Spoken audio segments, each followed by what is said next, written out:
Everyone there? Yeah, I'm here. Yeah, I'm still here. Okay. It seems like everybody's in. Okay. Can you guys hear me? Yep. Okay, Yeah. okay, cool. My fault. There we go. So first and foremost, Adam Martin, let's go ahead and let everybody know who you are, sir. Give yourself a quick introduction. Hi, guys. Thanks for tuning in. I'm Adam Martin, as Raphael just said, longtime MMA writer. You can find my writing at MMA Ratings and FightOdds.io. Looking forward to this podcast. I haven't done a podcast in a while, so looking forward to talking about this year in MMA. Yeah, man, we got quite a bit to talk about, man. You've been on the show for quite some time, and I appreciate having you here. Michael Ford, go next, sir. Yeah, I'm Michael Ford. I help to run the site.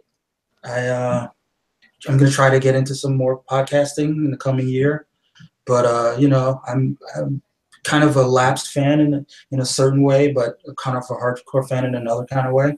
So it's going to be interesting to think about the ebbs and the flows of how 2017 has treated me as a fan. That'll be a pretty interesting conversation, Eric. I feel like everybody's in that point. We can talk about that a little more. And of course, as always, we have Schwan Humes with us here to do more of what he does best, talking. So Schwan, let everybody know who you are, man.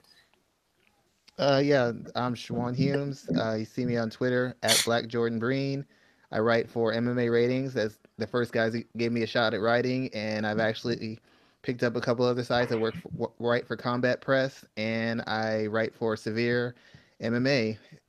During my downtime, I'm consulting fighters, and the rest of the time I'm watching film and coaching basketball. That's what I do. And what are you, father to like four little girls, 3 little girls? Yeah, I got 3 15-year-olds, 1 5-year-old. Any future MMA fighters? Dude, I can't pay them to watch it. Like they just don't want to get into it. My other daughter, Geneva, her hands were coming along pretty nicely, but she just got away from it. So I just spend all my time in between watching fights, breaking down basketball film, and training them for basketball. Sounds good. But I gotta have my skills sharp for the summer ball because the parents get out of hand. You never know when you might have to throw some hands. So I gotta keep training all the time, stay in shape, keep that jab going. He's our own version of Super Dad here, man. I forgot that you had triplets. Yeah, I forgot about that, man. Oof. I'm just telling y'all before we get into the MMA, if any of y'all have kids later on and they get into the summer sports, whether it's soccer, basketball, baseball, be prepared for grown people to talk trash to your 10, 12, 13-year-old, call them a choke artist. They might try and pick a fight with them. So I'm just letting you know in advance.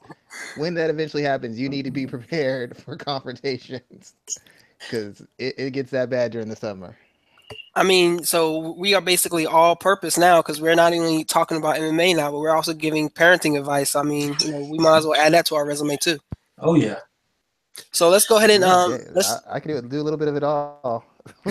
So let's jump into some of the things that we got to talk about because 2017 was a very interesting year from top to bottom. I mean, almost every week it felt like something out of the ordinary was going on. This was the first full year of the UFC being owned by WME or whatever their name is now because they've just changed it. So that'll definitely be a narrative behind a lot of the things that we're going to be talking about. So first and foremost, man, like when we look back at 2017, what was our biggest news story of 2017? Adam, let's go ahead and start with you. What did you think was the biggest news story from start to finish throughout this year?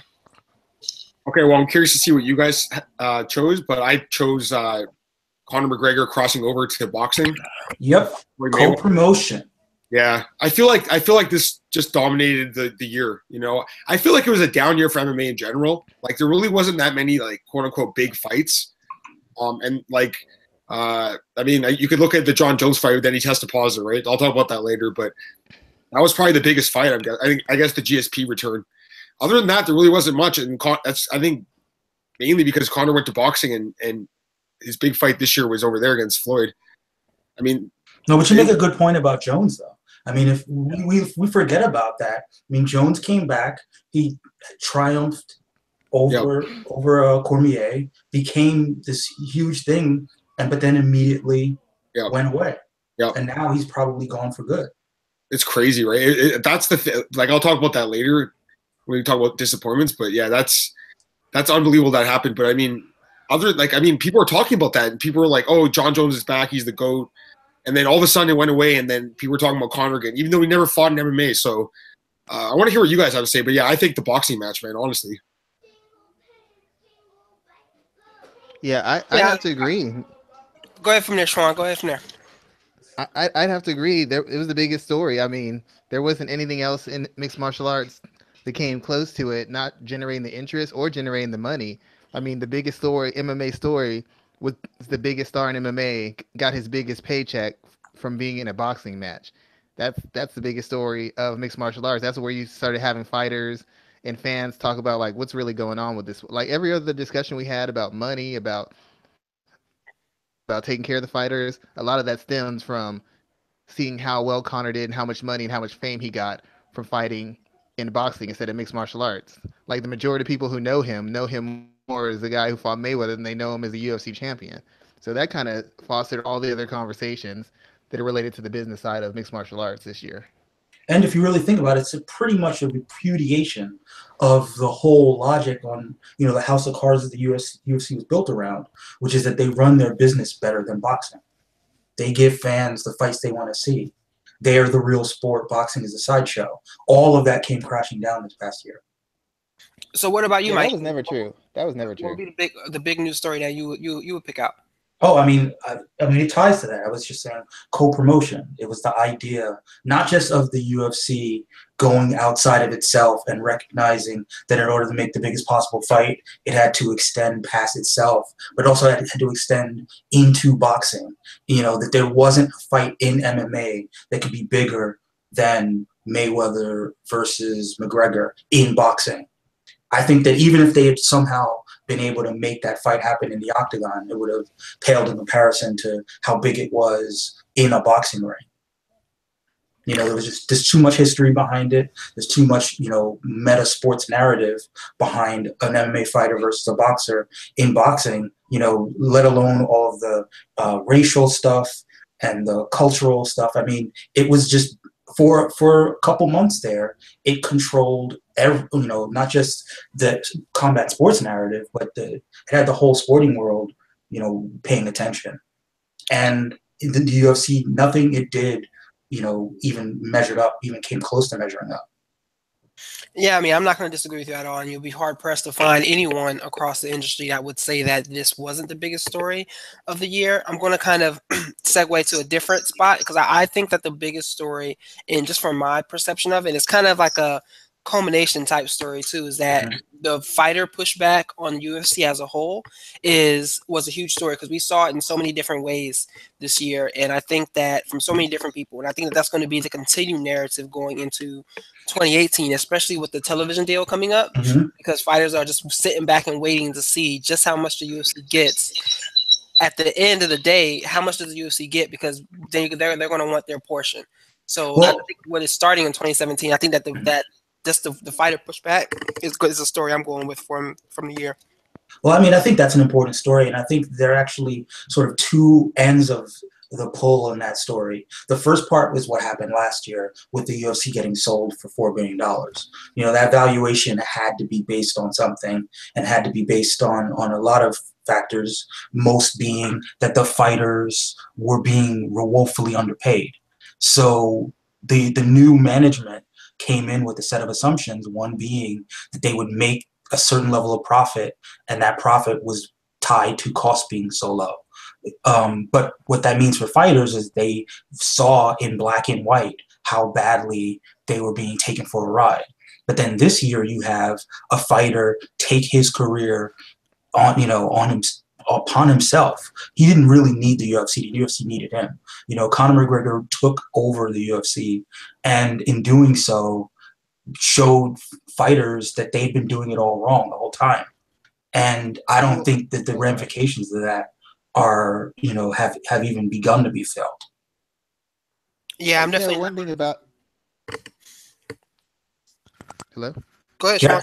Yeah. It's like, well, the thing I thought Conor echoed Floyd when Floyd was in boxing. Same thing when Oscar De La Hoya or Canelo. People were like, boxing's doing really great. you have a key amount of superstars who raise the money, who raise the interest, who raise the paydays for people. In Floyd's case, everybody who fought him, Shane Mosley, Andre Berto, Canelo, they all got career high paydays. In Conor McGregor's version, he had the red panty night. Eddie Alvarez got a big payday. Nate Diaz got turned into a millionaire because of Conor McGregor. People kept mistaking the fact that you have these transcendent stars for actually the sport being healthier than it is. And the worst thing about it was the fighters started thinking, oh, I have this actual value. And the same thing happened in boxing. A guy would get beat by Mayweather and maybe they made $7 million to fight Mayweather. Now they want $7 million to fight.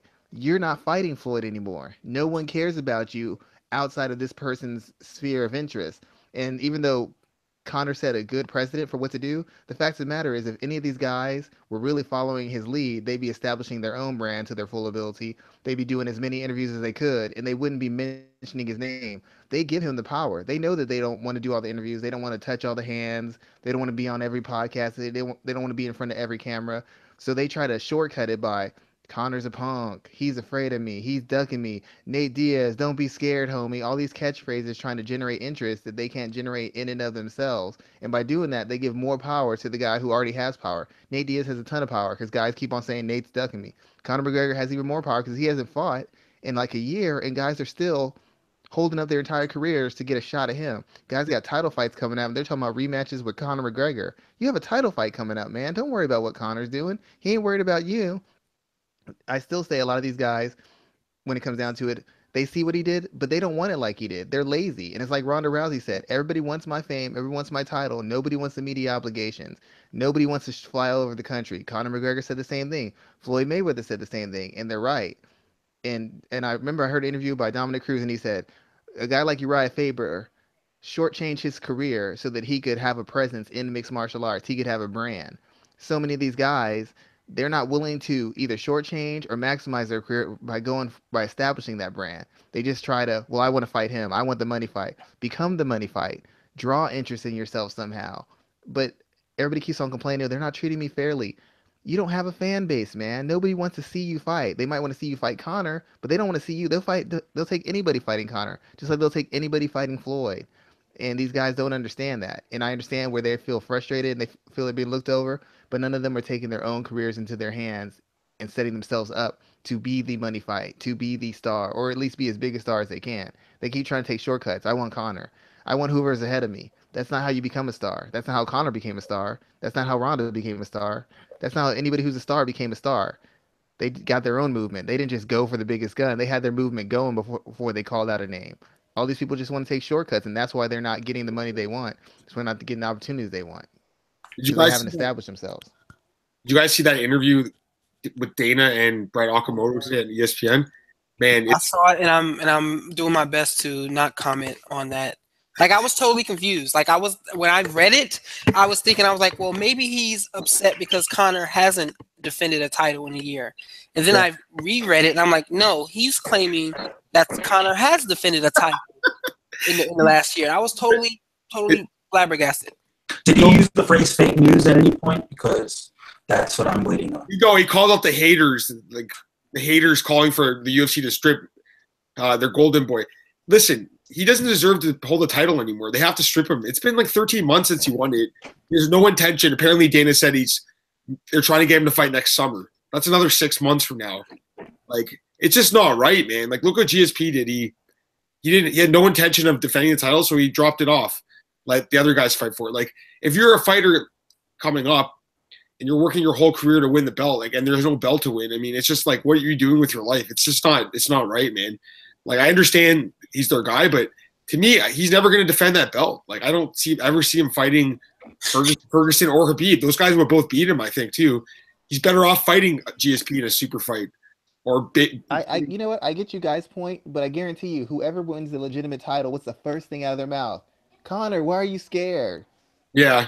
They keep dragging him into it. They make him the focus. If they just stopped talking about him and got on their job and fought and won, maybe people would forget about him. But Schwan, it's kind of a legitimate title. They're going to call him out. But Schwan, it's kind of a catch-22. I mean, we're all pro wrestling fans here. Like, he's basically holding the $1 million belt. regardless of whether he's holding the real. Mike, before you go on, can you I don't know if your mic is close to you, but can you pull it away a little bit because you're kind of breaking up? Sure. Can you hear me better? Maybe unplug your mic and plug it back in. All right. That might be a little difficult, but okay, because you're crackling up a little bit. Okay. Give me a second. Yeah, but anyway, just getting back to what you're saying, Raphael, like how ridiculous. I mean, Dana said some stupid things in the past, but like to claim that Connor's defended his title is absolutely ridiculous. Like, what a stupid thing to say. The guy thinks we're all morons. He thinks all MMA fans are idiots. There are a lot of dumb fans, but come on, man. Come on. Yeah, it was definitely disheartening. Like I said, when I read that statement, I was literally thinking, I'm like, maybe he is not saying what I thought he said, but it was pretty bad. I'm not even going to disagree with you at all. Yeah, no, it's ridiculous. But anyways, yeah, you know what? It's crazy though. You asked like what the biggest moment was and biggest storyline in MMA was, and we talked about boxing matches. It just shows like how much bigger this guy is than the sport, Yeah, and I think that he in that size growth, how much more important is he than the sport is going to be a narrative that we see continue through to next year as well. Yep. So let's move on to our next topic there. Let's talk about what the most exciting moment was from this year. Now we have a lot of different types of examples that we can point out, but think about when you think of MMA in 2017, what's the first image that pops into your mind? Mike, if you're back, you can definitely start off first. Yeah, can you hear me better? Yep, much better. Yeah, much better. For me, it's just going to be GSP coming back and beating Bisping. I know it's kind of a cop out because it was so recent, but it was definitely the most excited that I was between that moment and John Jones, doing what he did to Daniel Cormier before getting that wiped off the map. But as far as my excitement as a longtime fan and feeling rewarded, GSP coming back and beating Bisping is up there for me. What about you, Schwan? The most exciting moment this year? All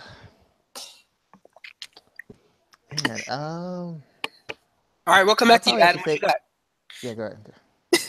You know what? Actually, I had the same as you, Michael, with GSP and Bisping, but my runner-up was actually Francis Ngannou knocking out Overeem with that vicious uppercut. Like that was maybe the most impressive punch I've ever seen in MMA ever. It was absolutely insane. Like that guy just became like a superstar. Like you look at him, like I don't know if he's going to beat Stipe because that's actually a really tough fight. Stipe is such a good fighter, but I just look at Ngannou and I think of he looks like a champion of the world, man. Like the guy is such a monster. In that moment, I remember just jumping out of my chair. Basically, everyone was just in absolute shock, like what this guy did to Overeem. Overeem's actually a really good fighter. Other guys that went in there with him, he fought Verdum a few months ago. Verdum's a great fighter. Couldn't beat him. Couldn't touch him. And first punch this guy lands, absolutely just kills the guy. So it definitely was the scariest moment of the year. Yeah, that's absolutely good. So I'm glad Overeem's okay, but yeah. And Ngannou, I'm looking forward to that title fight. It's going to be a really exciting fight. Yeah, I'm definitely looking forward to that fight as well. Go ahead, Schwan. Yeah, I would have to say it would have been and we had her coach on our show, and being that I cover a lot of women's mixed martial arts, it would have been Rose Namajunas' win over Joanna strawweight title. Mm-hmm. Because a lot of people didn't see that coming, and a lot of I had talked about that Rose had a good chance because she could do either or. She could be really dynamic, or she could do fundamentals. And the biggest reason was excited to me is because Joanna had become pretty much the most dominant champion in the UFC outside of Demetrius Johnson. She had defended her belt multiple times, and she had dominated every number one contender. And even when she fought on Andrade, that was supposed to be one of her toughest fights, and it was easy work for her. She had almost cleaned out the division. She was so dominant, and Rose wasn't given much of a chance to beat her. And then Rose came out, and not just beating her, but the way she beat her. She didn't finish her on the ground. She finished her with strikes. Nobody really saw that coming. Nobody would have had any hint that Joanna wouldn't be able to light her up on the feet. And to me, that was one of the most exciting standout moments because it was just a fight that predicted to go in that way. Talking to Trevor Whitman, you could see he always believed that, and he really believed that sort of thing. But I don't think anybody would have really thought that Rose had a fair shot against Joanna, especially after the way she lost to Carolina, and then Carolina got beat up for 5 rounds by Joanna. So like those are definitely some good examples there. Mine was from that same card where Rose got the title fight, or excuse me, when Rose won the title, and it was TJ Dillashaw knocking out Cody Garbrandt, and just like the seconds after the knockout occurred, when he jumps up and he yells in Cody's face, and the ref has to kind of break him apart. That whole sequence right there, like that, to see him get that win, and especially coming back after the way he was knocked down by the same punch that he was knocked down in that training video from, all of that culminating into like that moment of him just letting out all of that frustration.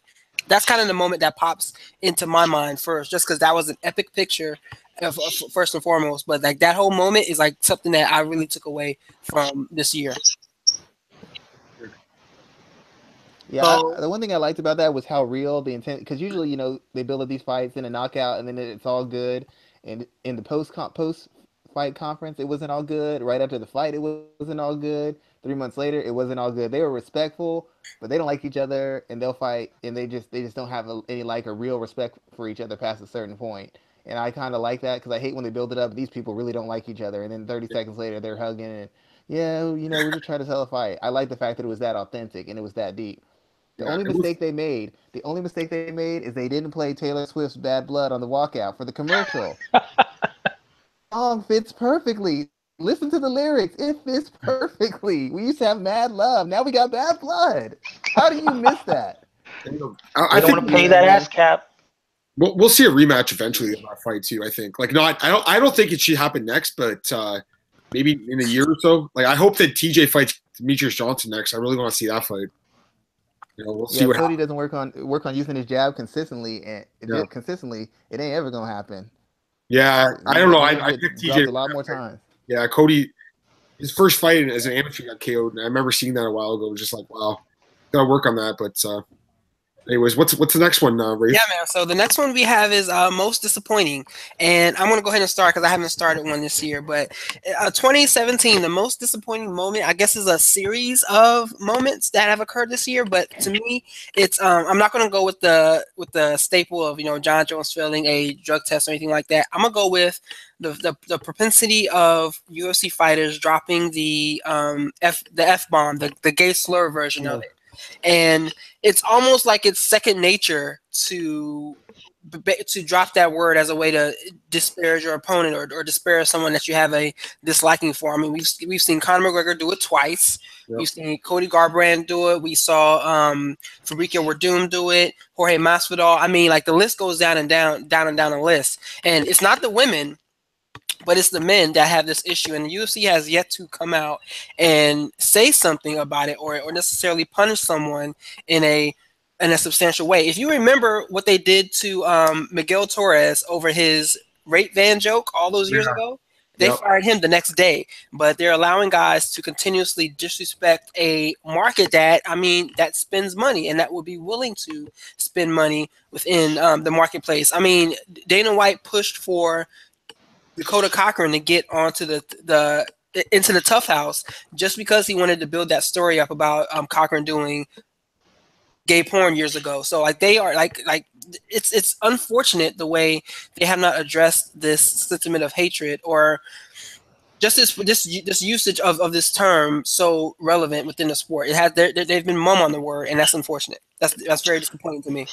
I guess I'm going to play devil's advocate. Not a major, not a major high stance of devil's advocacy, but I'm going to say that where the UFC is situated right now within the culture, and particularly within what made it popular, is this notion that these fighters are edgy. That these fighters don't play by the same kind of corporate rules, and what you've seen in the culture of the last year or so, particularly in the presidential campaign and what has followed, is a lot of people railing against this this change, this progressive change in the culture. And part of that progressive change is in things like having your speech restricted, and I think what we're seeing, we've known for a while now that fighters have been a little bit more conservative than the fans that follow them. And there's always in fighting, there's a bit of a masculinity posturing pushback that happens.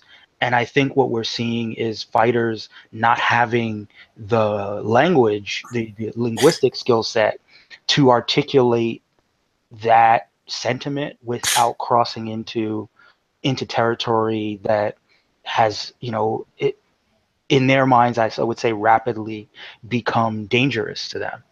And I think there's a segment of the fan base, a large segment of the fan base that likes that these fighters are being inflammatory. I think there is a segment of the fan base that would want the fighters to be more inflammatory.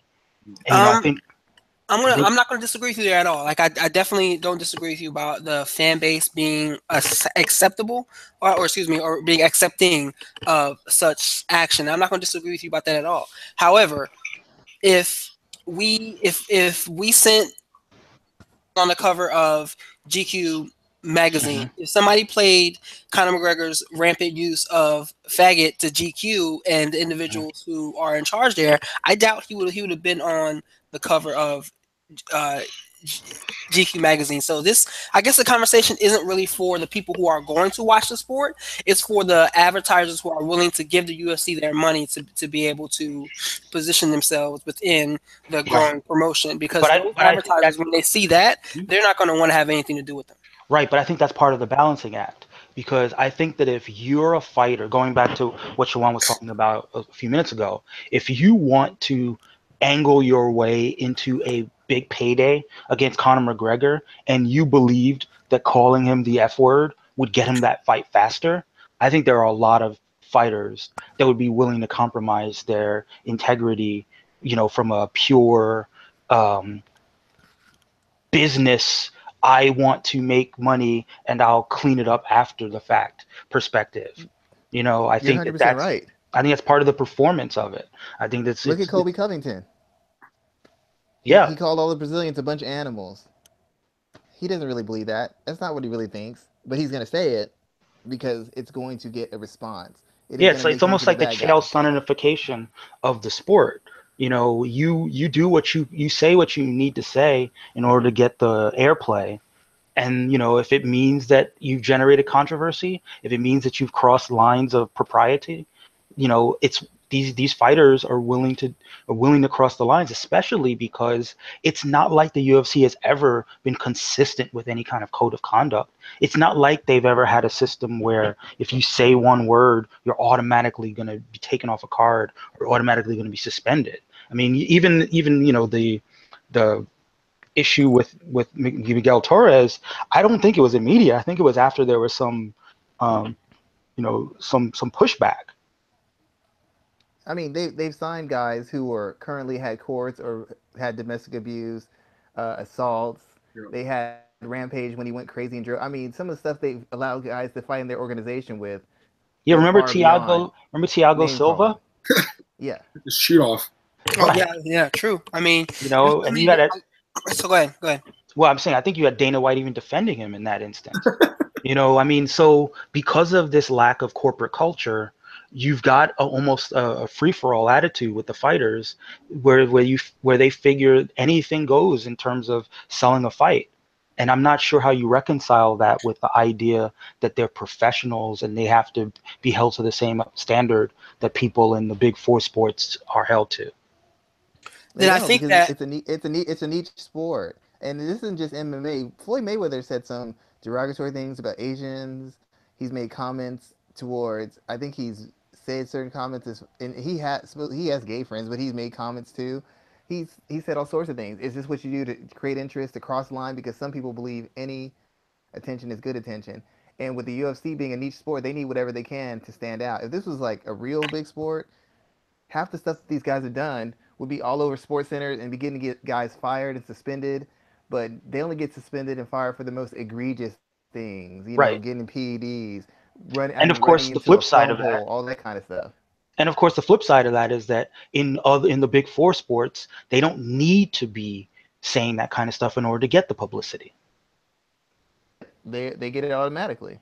Right. LeBron James, anything LeBron James says is big time news. So why does LeBron James have to go way over the line in order to get coverage? He doesn't. Nope. Okay, all right. I'm definitely not going to disagree with you guys there. I just think that it shows that the immaturity, I guess, that still surrounds MMA at this point in time, and I guess maybe we're looking at a situation where this is just something. This is just another hurdle that the sport is kind of dealing with if it's ever going to reach that mainstream level. So, keeping on with this category here, Adam, what do you have as your most disappointing moment of 2017? Yeah, just what you said at the beginning. I'm going to go with the drug test failures.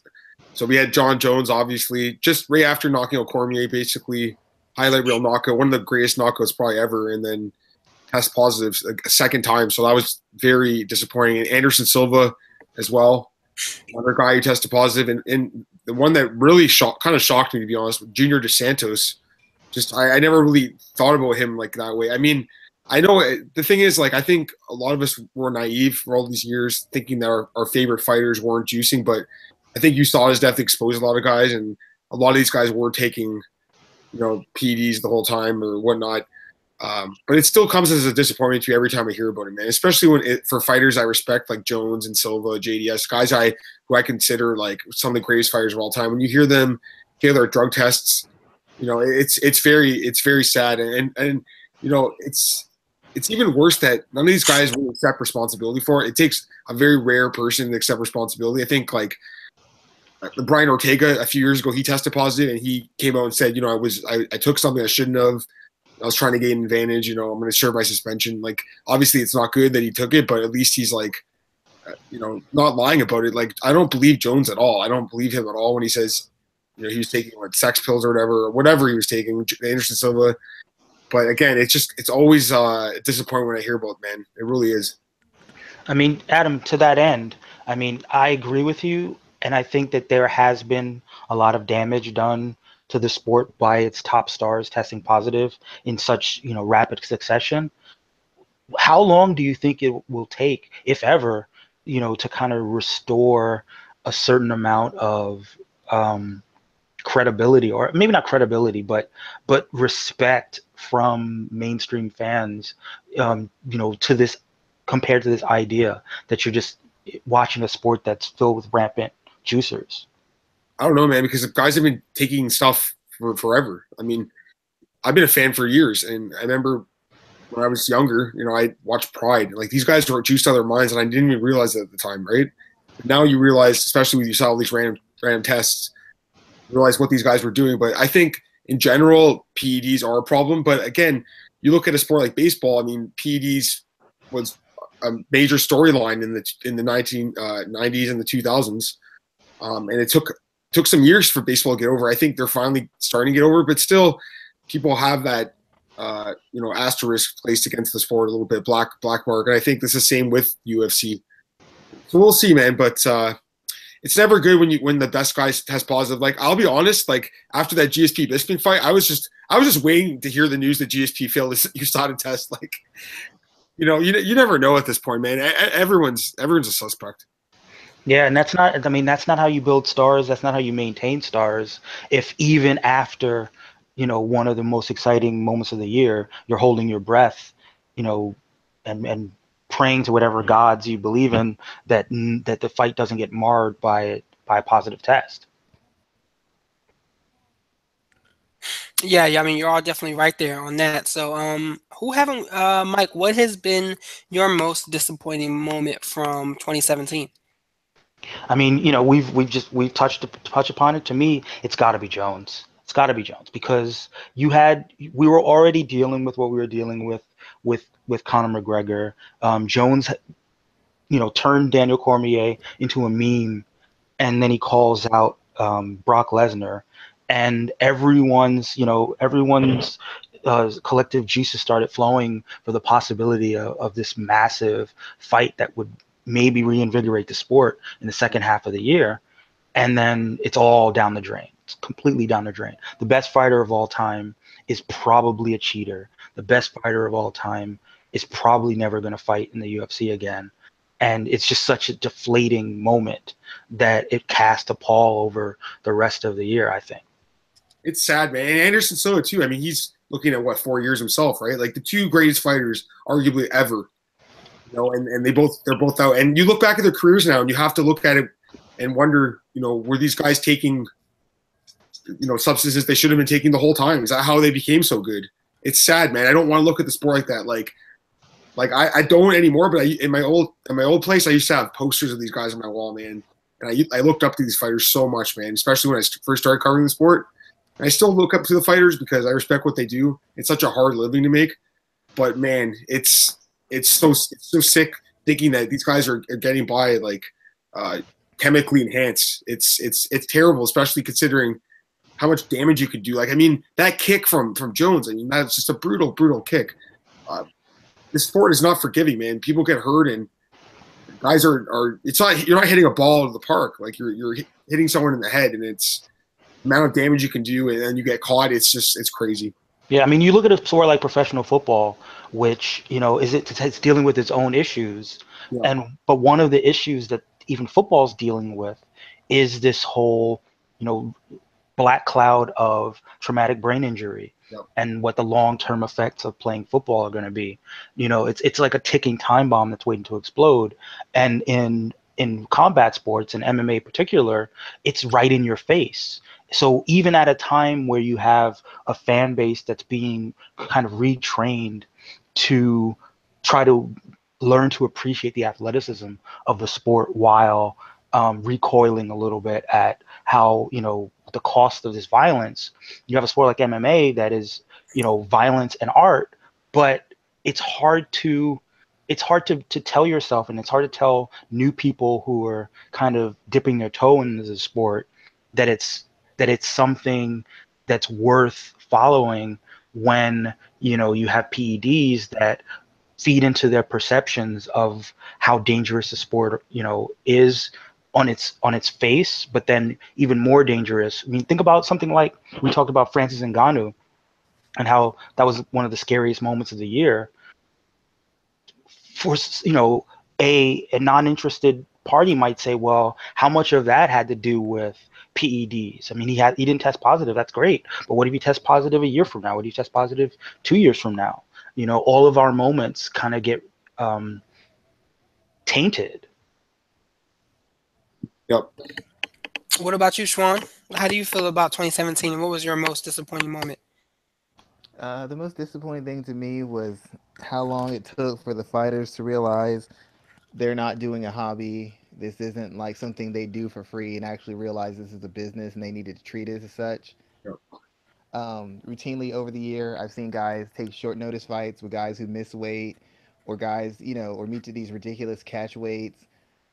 And you've seen guys who had momentum, or guys who had rankings tumble down the rankings or lose all their momentum, all because they took a fight they shouldn't have taken. Their management allowed them to take it, or or maybe they thought they were doing the UFC a favor. And the biggest thing for me that's disappointing is the UFC has been getting. UFC always said they're different than boxing. We give you the fights we want. Our guys fight because they love it. Blah blah blah.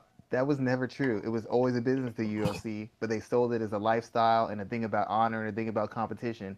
And they got over for years on all the fighters by making them, hey, what are you scared? What, you don't want to fight the best? And the guys would turn down bigger contracts from other organizations, or they would take fights they shouldn't take, or they would take fights at weights they shouldn't take them, just so they could see those letters UFC on their shorts or in their bio. And guys' careers were ruined for it. Guys' careers were ruined. Guys' careers were set back. Guys got kicked out of the UFC, all because they were trying to fit the lifestyle and the mold of being a warrior, anytime, anywhere. And the fans bought into that aesthetic too. They bought into it, and I keep telling people they're not warriors, dude. Y'all are professional athletes, and it's different than losing a step in basketball. You get knocked out, you lose a certain way, you force yourself down into a certain weight cut last minute. That has long lasting damages, and it's bothersome to me that it took them this long to figure out. I need to start covering my tail. I need to start. Oh, so what if I get 20% of his paycheck? He only makes 10,000. So what are you really getting? That's not enough money to risk your ranking for. gonna Now, call you Shawan, I have out. a Yeah, question about that. go ahead. You know, Yeah. one of the more disappointing developments that I've seen in the last year or so is fighters being hospitalized during bad weight cuts, and the response by fans being kind of like, screw that guy. Do you think there's room among fighters to agree to catch weights rather than have catch weight fights kind of foisted upon them to the advantage or the disadvantage of one of the fighters? Well, I think fighters should agree with it. Even the fighters who don't like each other, you're fighting for title. The biggest obstacle to the fighters is the fighters cut their own throats whenever it fits their best interest, and they keep making themselves look bad. And then they get into a situation they're like, "Well, you need to understand." That's funny because when you were on the opposite side of this, you didn't understand. Coming from. Like Amanda Nunes wanted us to understand why she couldn't fight, which was a good business decision. But I guarantee you, if Valentina Shevchenko had to pull out, she would have been like, "She's a coward. She's ducking me." Like they do it to themselves. Hmm. That by attacking each other on that in the pro sports, you don't insult people's family. You don't talk about their money directly. In combat sports, all we do is insult people's families and talk about their money. They put each other in the crosshairs of the fans, and then when they're in a bad spot, they're begging for forgiveness. They're copping pleas. It's a business. You can attack them as far as their character. You can attack the quality of their fighting. You don't attack contracts. You don't talk about all this kind of stuff about not wanting to fight. They must need the money. You don't talk about that kind of stuff because it undercuts your movement. It undercuts the fighter's stance.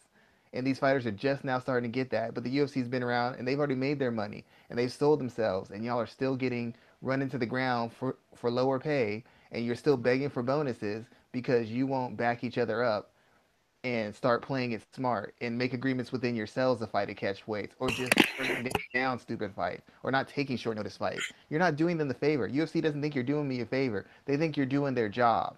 Yeah. They're going to get their money, and then when your career is on the downside, they're going to kick you out. When you lose the fight, they're not going to say, "Oh, they did me a favor," and they risk their ranking. They're going to say, "You did what you're supposed to do. You fought and you lost. Tough." And so now your title shot's gone. Now your endorsements are gone. Now your sponsorships are gone, like No, a it's true. business. And like I said, I'm just disappointed it took them 20 something years to realize is a business and start acting accordingly. Yeah, it's going to be interesting to see what happens next year, how this kind of how this narrative kind of continues because like you said, it is mainly on the fighters with how they conduct themselves in accordance to each other. And I think that is slowly going to begin to change. I think as guys start to wise up to what the UFC does with the divide and conquer type mentality. Like I said, they're going to see that it's a lot of money on the table. And while they still don't have a union or even an association in place, I think some guys are going to start to wisen up and figure out ways that they can work together to make more money over the long haul. Yeah, So I'd love to see MMA agents make a comeback, sort of prominent agents who are spokespersons for the fighters. You know, I think that obviously I understand how fighters don't want to damage their brand by making certain kinds of business statements in the mainstream. It sort of undercuts how they're viewed. But if they had PR people, if they had spokespeople, you know, who could handle these kinds of things on their behalf in the media, do the interviews, say the things that make them look like the bad guys, and let the fighters just kind of dip in and out when they need to. I think that would also be useful in terms of these fighters remembering that they are professionals and that they You have know, other professionals who could speak for them. I see that point, but I've said this before. I've said this to fighters I've worked with. I'm like, it's not. I mean, the fans aren't gonna care if you take this short notice fight and you get your doors blown off. They're not gonna say, "Oh, this and oh that," and get you paid. Look at Ricardo Lamas. He got iced. No, Yep. no. What I'm saying is that instead of having, let's pick Ricardo Lamas. Instead of Ricardo Lamas having to face the fans when he chooses not to take a fight, he can basically pass that off to his agent to make those statements, to face those fans, to deal with those interviews. If they want to call him to the carpet on Fox or on FS1, he's got his spokesperson doing all the talking for him so that he can, basically No, keep I agree. his. I agree with that completely. But at some point, he has to make the stand on his own because they're gonna lean on him. I mean, there's been agents who've gotten fired because they've told them to make the right decision. Right. Yeah, so we'll definitely even see how it kind of breaks down, man, because I think it's going to be an interesting year where these guys stop allowing themselves to get pushed around so much by the UFC as a whole. It's going to be, I just think it's going to be a slow change, but I think the way the involvement of Floyd, in a sense, the way he has always worked together with the guys that he's fighting, is going to kind of change that narrative over time within the UFC. I just hope it does. So let's look at the next category, which got Show of the Year.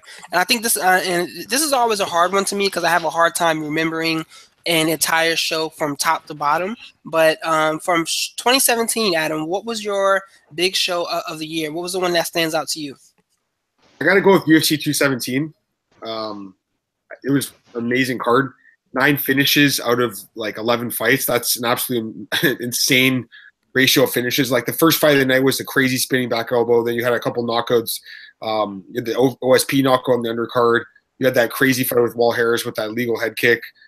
James Vick knocking out Joseph Duffy. And then the main card, obviously, you had Paulo Borrachina knocking out Johnny Hendricks. Rose knocking out Joanna, TJ knocking out Cody, and then GSP knocking down Bisping and then submitting him. Like it was an absolutely insane card. And I'm not sure what you guys did, but I remember like this was a card where like a buddy of mine like had us all over. We had like maybe like 15 people, and we were all like drinking beer and like eating food and just watching the fights. It was awesome. It was like old times. Just a really good time. I really enjoyed that card. So I definitely have to go with UFC 217, one of the best cards of all time. Yeah, that was actually the card I was going to pick as well, just because 3 titles changed hands, and they changed hands in like a dramatic fashion too as well. No one was expecting Rose to win, and I wasn't expecting her to win in that fashion. TJ comes back from getting dropped in the first round to landing a hell of a head kick and then finishing off Cody Garbrandt. And what was the main event from that fight? That card? GSP. Bisping. Wait. That's right. I mean, you got. How can you really describe that one when you have the way GSP was losing that fight? Yep, he was. And he found a way to get that choke at the end. So it was a hell of a card from top to bottom, and I'm not going to disagree at all. Mike, what was your card from 2017? It's the same card, man. I mean, it might be unanimous. I mean, it's kind of funny to think about it. That card, you know, Adam said it was just like old times. It was basically what we signed up for when we won a big card, a big Madison Square Garden card in MMA, in the UFC. We had a stacked card with 3 title fights. We had finishes up and down the undercard. We had a star returning to the sport against a champion, that basically a lot of people felt like, he was ducking competition, so he got his comeuppance. You had 2 guys, with a lot of bad blood in a grudge match. You had an upset that upended, the status quo in the women's strawweight division. You had everything that you would want out of an MMA card, and yet that was, a little bit more than a month ago, and we're still as negative as we can be about this year. It's kind of crazy to think about, but by all, it was definitely the high point of the year. What about you, Schwan? Yeah, I'll have to make it unanimous. The main thing was it was finally a card where there wasn't a huge injury that threw off the main card or threw off a much anticipated fight like the Khabib Ferguson fight. It actually, all the fights went through. They were all good. They were all finishes, and they were, to more or less to a certain degree, they were all upsets. Nobody saw the Rose Joanna thing. A lot of people I favored Cody over TJ. I said GSP was going to be Bisping like 4 months before that happened, so that wasn't a shock to me at all. Rose wasn't a shock to me either, but just for the general masses, it was a big shock, and it was what we want. All the big stars showing up, no late notice fight, no 15th ranked guy coming in. All the stories had storylines. All the fighters were established and had histories and had backgrounds that drew in hardcores and casuals. It was the best of what mixed martial arts is supposed to be. Like Adam said, it's what Michael and Adam said. It's what we signed on for. We want important fights, we want good fights, and we want storylines that can have us buy in. And it had all 3 of those things. Yeah, I mean that was definitely I think that'll be one of the cards that everybody looks back to whenever the UFC talks about going back to Madison Square Garden. I mean, all 3 of the MSG cards have kind of delivered so far. UFC 200 was kind of not the greatest, but it was what it was. But we have quite a bit to look forward to whenever the organization goes back to Madison Square Garden. Everyone always kind of stops to watch. So, breakout performer of the year. I'm going to go last on this one because I'm going to hold my. I have a little bit of a contingency plan lined out for my breakout performer of the year. But Schwan, who would you point to as your breakout athlete of 2017? Breakout athlete. I'm gonna go off the beaten path. I'll say Ilime McFarland from Bellator. She was actually the first North American organization flyweight champion. It finished tough. She had Bellator introduced a new division. She fought multiple times. She fought her way through it, and she got a title fight, and she won it. To become one of the faces of Bellator and actually be considered one of the best women's fighters, even though she's not in the UFC. She's probably considered a top 10, top 5 flyweight as it is right now. Plus the work she's put in as a combat sports athlete, I think she has a double appeal. She's good looking, she's exciting in her fights, and she's a finisher. And she's basically being pushed as the face of a division and a face of the organization. So I think she's a breakout. I think based on what she's done, how much she's fought, and the impression she's made, I think she'd be my breakout star of the year.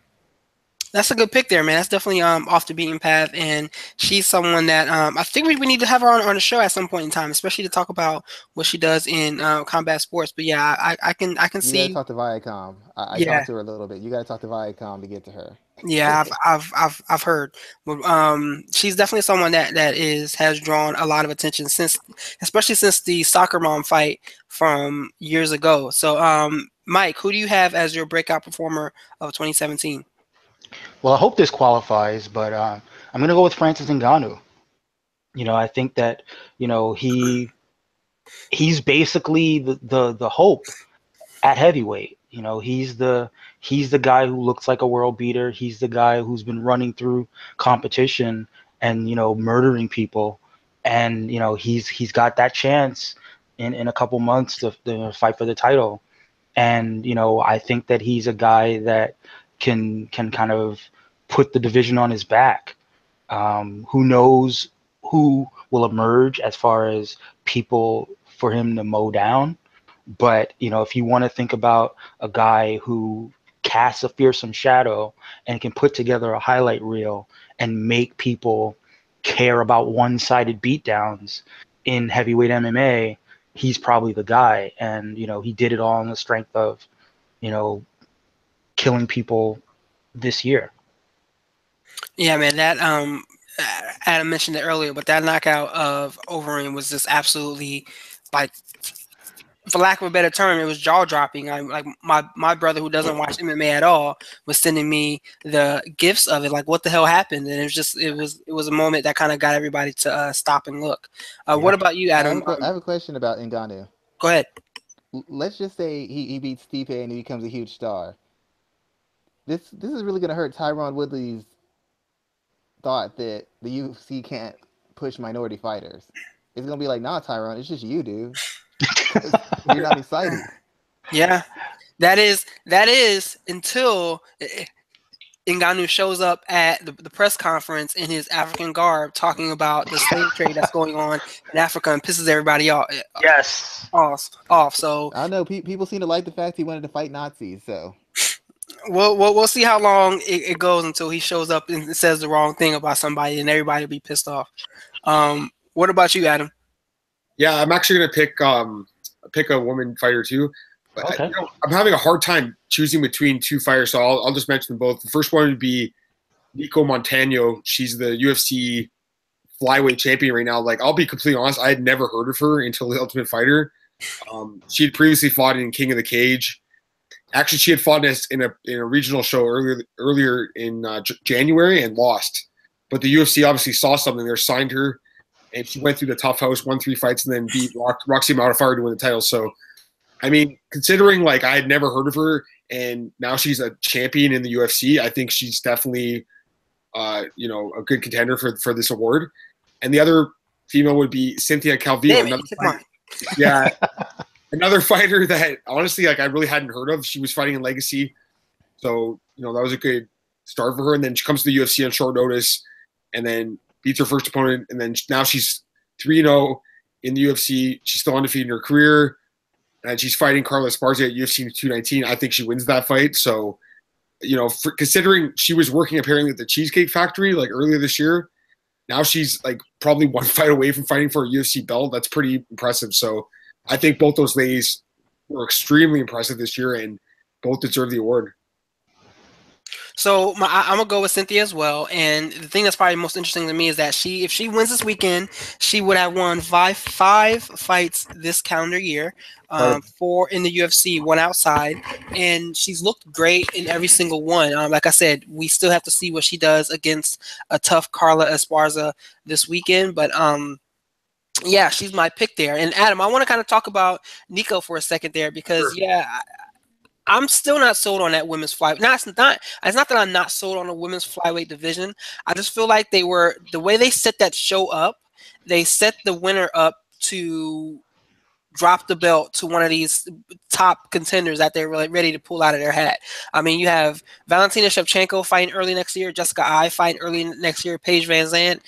I kind of feel like they're setting the winner up of that show to get thrown in there with someone that they want to be a champion. You know what? Supposed to win. Y'all do know that, right? What? It was supposed to be Modafferi and Honchak in the finals. No, it was supposed to be Honchak was not supposed to win. Honchak and Montano. No, sorry. It was it was it wasn't Honchak. Oh, you mean before the show started? You're saying? Yeah, they set the show up for Honchak and Modafferi to win it. That's who they wanted in the finals. Yeah, and then but I mean, like think about it. We're supposed to have Eubanks or whatever. So like we would have had a new champ after the show, but I think like just the fact these girls went in there and fought in the house. Like I don't think you can take anything away from what Nico Montano did. She beat better fighters on paper than her. Like she beat Lauren Murphy, who's a good fighter. She beat Barb Honchak, who's a really good fighter. She beat Roxy to win the belt. I think Roxy's a weaker fighter than some of those fighters she beat in the house. So you know what? I think she probably does lose to like Valentina Shevchenko if she fights for the belt. But at the same time, I mean, like you said, there's something impressive about winning 4 fights in a calendar year, 5 fights in Calvillo's case. I think that's really impressive. Now, in the case of Nico Montano, I'm a guy that hasn't watched any of Tough. Yeah. How old is she? Is she 29. Okay, so she's not a young Not young, but she only started fighting 2 years ago. So, like, she's still young in the sport. She still has room to grow. And the crazy thing is, she lost earlier this year, right, in the pro fight. So it happens. Like Calvillo's 30. She doesn't seem 30 to me though. I thought she was way younger than that. But yeah, she's older. Well, I think she's vulnerable, but I think I can see avenues for her to beat the girls in flyweight as it stands right now. I can see avenues for her to beat Shevchenko. I'm not saying it's likely. She could just take them down. Shevchenko's has flaws that you can exploit. Oh yeah. I can't say that it's a guarantee that Shevchenko beats her. I've never seen Shevchenko at flyweight. And just Shevchenko's style and her approach to fighting, there's ways Nico can beat her. There's legitimate, actual ways that she can beat her. We're trying to get her coach on with us in the upcoming weeks, but we're going to talk to her about that. But I've already looked at the fights. I've seen Shevchenko fight. I've seen Nico fight. Nico can beat Shevchenko. I'm not saying she will, but it's like a 60-40 fight to me. It's not a blowout by any means. No, I think you're right, but it's just like in past years, I would have chosen someone like John Jones or GSP for this award. It's just kind of crazy. Like all these stars are kind of gone now, and like even the fighters that do have the belts right now in the UFC, like only fought maybe once or twice, or like just Demetrius Johnson would be a guy, but he beat Ray Borg. I mean, is that to me like that's a decent win, but nothing special. So I'd rather go off the board and pick someone like this. I guess like you could pick. A lot of people pick Max Holloway, but I think almost pretty shopborn at this point. The first win was impressive. The second one, not so much for me anyways. Not the fashion he did. He looked amazing. But I just don't rate Aldo that highly anymore. So, well, anyways, yeah. Tony Ferguson would have been another guy, but he only fought once. So. Very true breakdowns there. So you can also add Marlon Moraes to that list, especially had he defeated Raphael Sunsao. So, I mean, he's had a crazy – in the 2017, at least, like his last 45 days have been pretty nuts, and we would have to look back to is that Raphael Sunsao fight, and it was a split card. So I mean, he could be someone that could be on the list as well. Yeah, no, you're right. You're right. Absolutely. Just that loss kind of to me, Raphael Sunsel is the most underrated fighter in the roster right now. That guy's Yep, definitely. 10-2, 9-1, I think, at bantamweight, 10-1 at bantamweight. No one talks about him because he's too quiet, man. He can't trash talk. He can't. He Yeah, but doesn't. TJ Dillashaw cleaned his clock. And that's did he? Yeah, actually, Oh, a Sunsao? No, Dillashaw did not. Dillashaw did not. No, a Sunsao beat him too. So like they're 1-1. 1-1. So Yeah. they both had 2 decisions. But I just think he's just too quiet. They're going to go with someone else. Maybe Jimmy Rivera will fight him next or something. And I think Raphael Sunsao has one of those styles that people just can't get behind. Yeah. He had that big knockout when he fought last month, but Lopez, yeah, that was amazing. Yeah, like he had that big knockout there, but he just has one of those styles. He's like a John Fitch. John Fitch of like the bantamweight group. He has one of those styles that everybody just can't really appreciate. Yeah, no, you're right. You're right. But again, some of these guys we've known about them. I think when you talk about break a performer, I think it's better to go with fighters like Javier or even Ngannou. Come out and knock out over him, and Orlovsky kind of put himself on the map as a true contender. I mean, it's a shame that we couldn't get. I'd agree with you guys on that. I think you should have to do something stand out, and I think you should have a certain amount of activity for you to be able to say you're the fighter of the year, something like that. You can't be an MVP with 6 good games in the NFL. You can't be an MVP with 30 good games in the NBA. Yeah, I mean, I feel like Moraes, if he would have gotten on this card that's coming up on the weekend, like he tried to lobby to do, that would have been huge for his Q rating. And, obviously if he would have won, he would have really been poised to break out in 2018. I agree. And there's also guys like Darren Till. You can mention Mike Perry even. I know he lost recently, but like these guys, they kind of almost have become like tertiary stars in a way. Like guys that, in my opinion, the UFC should be using as like fight night headliners, pushing them as guys they're going to fight in their own regional headliners almost. But that's neither here nor there. Yeah, like those are all some good names. It's been a pretty interesting year. I'm looking forward to seeing how the UFC continues to build some of these stars because they have names to work with. They have a roster on them that have some very good guys, top champions and not. So it'd be interesting to see what they do with some of these athletes over the next year or two. So let's look back to the two that always usually get the most argument and debate. We have fight of the year. So Mike, let's go ahead and start with you, man. Oh, don't start with me. I need some time to think about it. All right, man. All right, I'll let you off this time. Schwan, I'm throwing it to you, man. Looking back at 2017, what was the one fight that stands out to you the most from start to finish? I probably have to say I'd say it's a recent one. The Gaethje and Eddie Alvarez fight would probably be the one to stand out the most to me. Oh, really? Why is that? Because it was like I said before. Even we talked about Eddie Alvarez quite a bit since he's been in the UFC and we've been doing this show. It was seeing Eddie Alvarez show the full tool set and show the consistency that he hadn't shown throughout his career. Because in a lot of fights, he had shown flashes of top-notch boxing, veteran savvy, discipline, all-round striking acumen, and then he would just throw it away to get into a brawl. He did it against Poirier, he did it against Chandler, he did it against threw away game plans, threw away all his veteran experience, and fought like a rookie and paid for it. And in the second biggest spot as far as his career in the UFC, fighting Justin Gaethje, who was basically violence incarnate, he showed under the most pressure, the most in that kind of physicality and that kind of pace, he showed the best of what the Eddie Alvarez the UFC thought they were getting when they first signed him. That kind of poise, that kind of discipline, that kind of control, that kind of high contact style, and that highly technical boxing. He showed that, and he was against a guy who, if he would have let off for a minute or he would have gotten out of control for a second, would have overwhelmed him, would have walked through him. So in the biggest spot against the guy who was built to expose all his flaws and his shortcomings, he showed the most discipline, he showed the most self-control, he showed the most mental toughness. Yeah, for years, Justin Gaethje kept saying, I want to be my match, I want to be my superior, my equal, and to actually see him then actually kind of bask in the joy of being defeated, it kind of is a sort of a purest joy for the MMA, because all these guys say they love it, they want to go out on their shield, and it was interesting seeing a guy who really embraced going out on his shield and who really lived the life of, I don't want to lose by decision. If I'm going to lose, I want to go out. I want to be beaten. I want to be finished. And to see him respond that way kind of brings you back to the core of what mixed martial arts are. It's challenging yourself, pushing yourself, win or lose. It's not about the money. It's not about the belt. It's not about the fame. It's testing yourself. Yeah, regardless of the result. That fight was so good, man. What an amazing fight that was. Honestly, like if it went one more minute to the cards, it could have been Gaethje's decision. Like it was a really close fight. I have no way. I think Eddie might have edged it personally, but who knows what the judges saw like going into the third round, right? So, what a fight. So what about you, Adam? What was your pick of fight of the year? Well, to be honest, I'm going to take Justin Gaethje's other fight against Michael Johnson.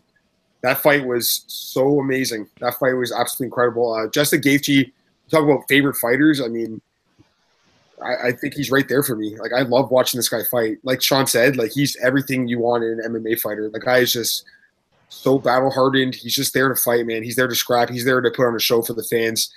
He's there to either knock the other guy out or get knocked out himself. And he looked like he was unbeatable for a long time. But I guess that style finally caught up to him. But that Michael Johnson fight, I mean, that first round, he took so much punishment. Second round comes out there and knocks him out late in the second round. I think they combined to throw more significant strikes in like around in two rounds than like any other fight all year, basically. And also like it was interesting hearing other fighters talk about that fight. I always like hearing what the other fighters say about their peers, and they were all like, "Man, I want to be like Justin Gaethje. I want to win the double bonus. I want to win performance of the night and fight of the night."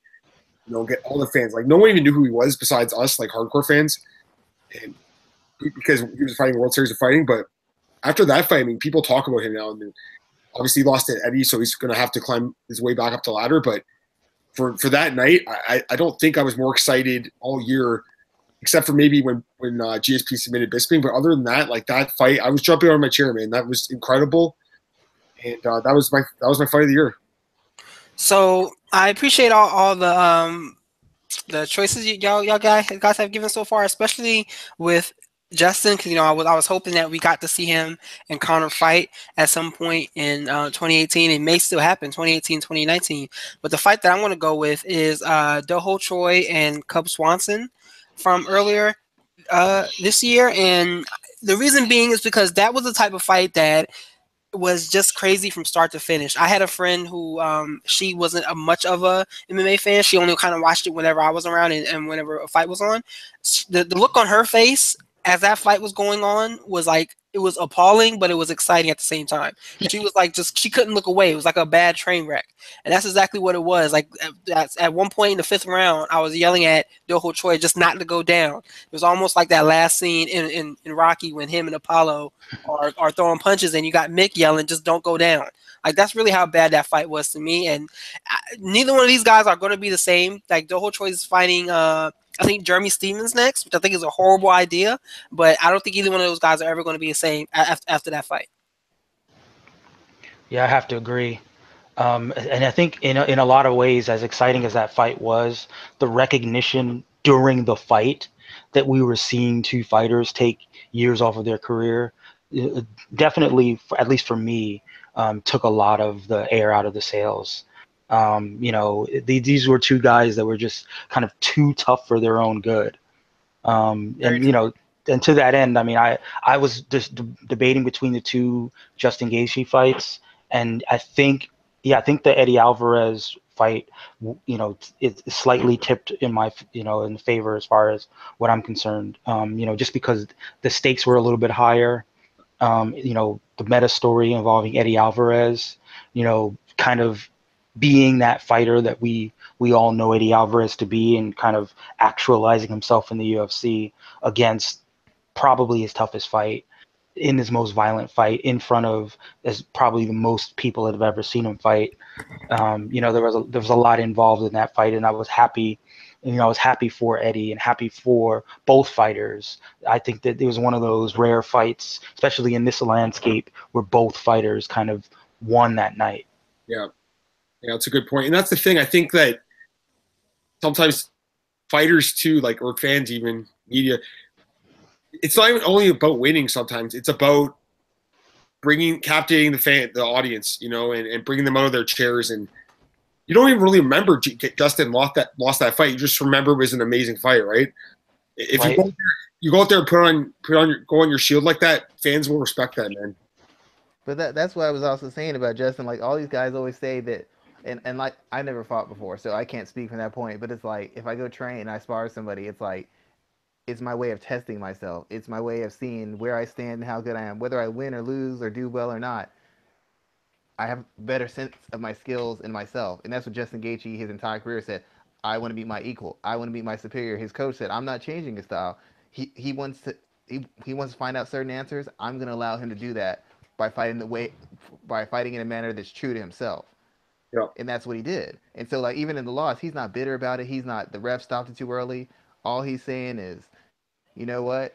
I lost the way I lost. I fought the way I wanted to fight. I found out what I needed to find out, and I'm good with it. Wouldn't have had that outlook losing a fight that could have been a money fight for him, a possible Conor McGregor fight, maybe an interim title shot. A lot of fighters would have been angry about that. But not him. He was glad for the experience. He was completely happy with it.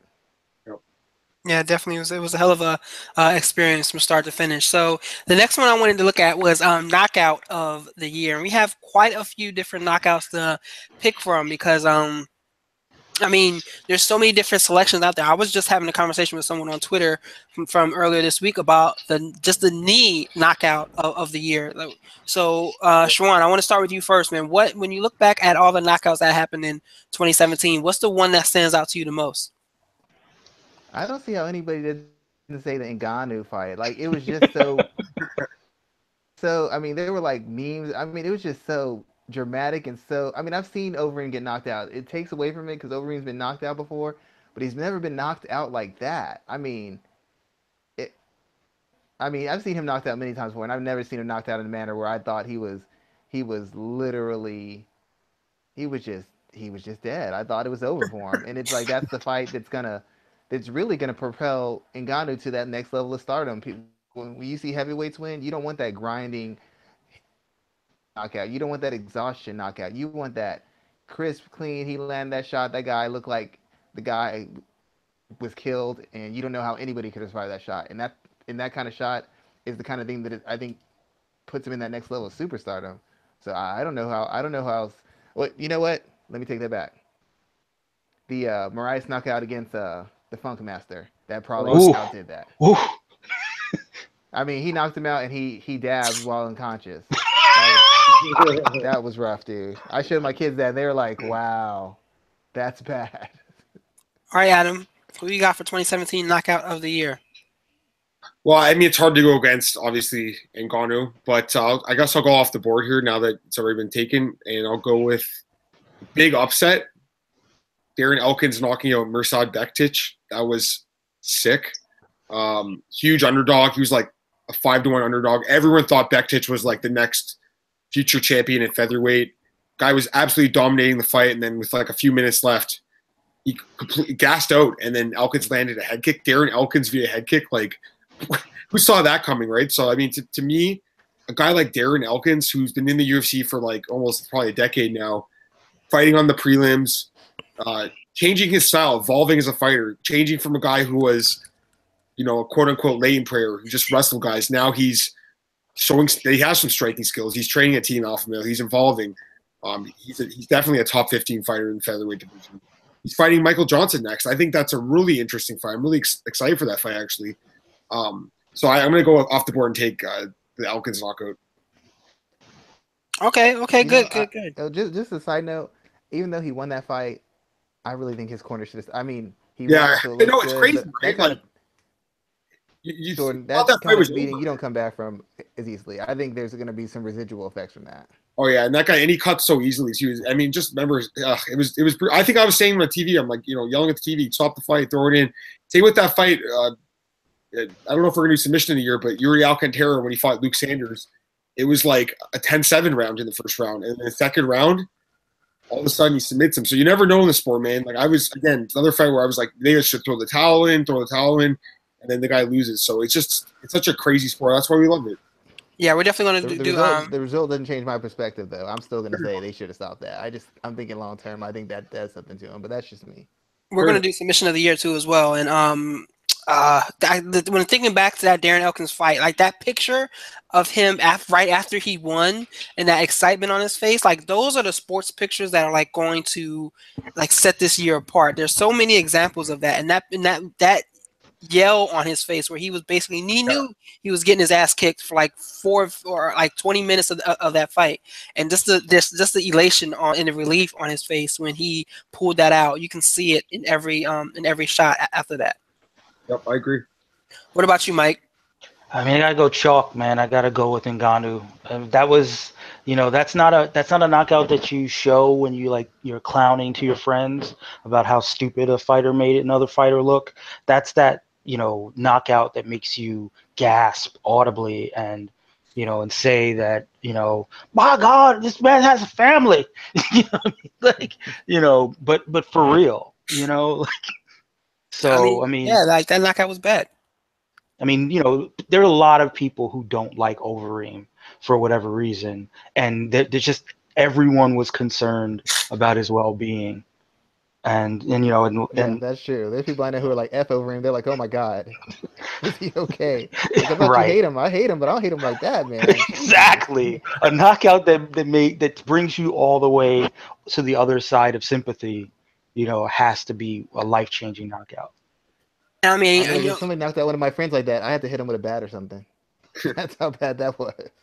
like they were like that it was like that, and that picture again, that picture is what everyone's going to remember of Overeem's head being snapped back. But just listening to the options that you guys have picked, there's so many KOs from this year that was just ridiculous. I mean, my first pick is going to be Edson Barbosa. The way he did to Beneil Dariush was absolutely like Beneil Dariush will never shoot a double leg again in his life. I don't care if he's in the gym working on drilling double legs. He's going to see that flashback of Barbosa catching him with that knee and putting him out, and he will never take a double leg again. Like, and the worst thing of this is like when the next day, Mark Henry sends out a picture of Edson drilling that same knee like 2 and 3 days before that, like 15 minutes straight, doing nothing else but that jumping knee. And to see him hit that so perfectly in that fight was just, I mean, it's the things that it's the thing. As someone who grew up wrestling and as someone who teaches wrestling,